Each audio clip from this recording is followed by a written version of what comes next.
अरे पगली तेरे गम में हम यही जिया करेंगे, तेरे गम में हम यही जिया करेंगे। गम बर्दाश्त ना हो तो शराब भी पिया करेंगे।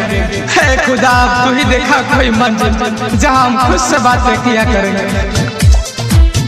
जाने बसल बतहारा में कैसे जाई हम बहारा में, जाने बसल बतहारा में कैसे जाई हम बहारा में।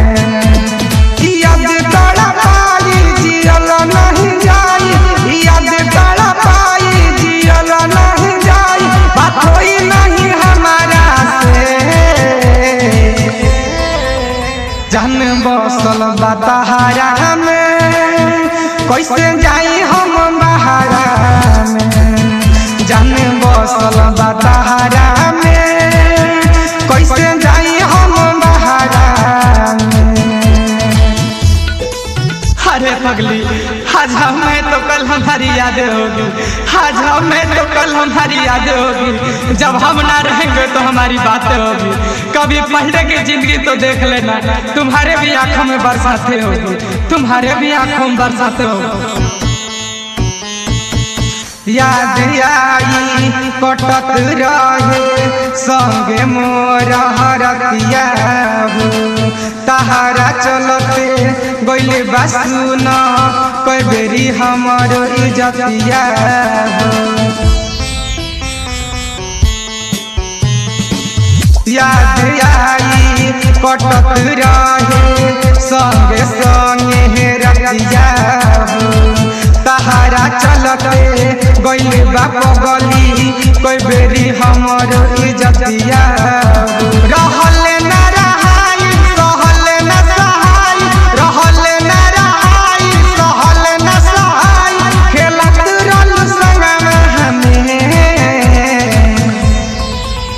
जान बसल बतहारा में कैसे जाई हम बहारा में, जान बसल बतहारा में कैसे जाई हम बहारा में। अरे पगली बड़े ही अजीब है ये जिंदगी के रास्ते, बड़े ही अजीब है ये जिंदगी के रास्ते। हाँ जाने मोड़ पर कुछ अपने मिल जाते हैं, मिलने की खुशी दे या ना दे, मगर बिछड़ने का गम जरूर दे जाते हैं, जरूर दे जाते हैं। लागता विश्वकर्मा हमके ले जाइए अपना साथ में, अब न जियब एक भर पियब मरब जहर खाके रात में। लागता विश्वकर्मा हमके ले जाइए अपना साथ में, अब न जियब एक भर पियब मरब जहर खाके रात में। शंभू के संगे रह न कुछ अब कह, सौरभ के संगे रह न अब कुछ कह, लगा लगा छतिया से।